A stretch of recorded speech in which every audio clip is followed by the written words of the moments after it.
卡拉瓦青年公园的建设是一个具有重要意义的园外项目。通过公园的建设，我们圆满完成了祖国交给我们的任务，使中吉友谊得到了加强。我们希望今后能够继续开展这样的园外项目，为吉里巴斯人民带来美好和希望。I feel honored that I can participate in the construction of the park.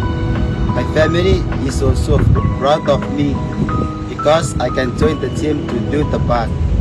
I can see how much this park means to our country to keep us the friendship of the two countries.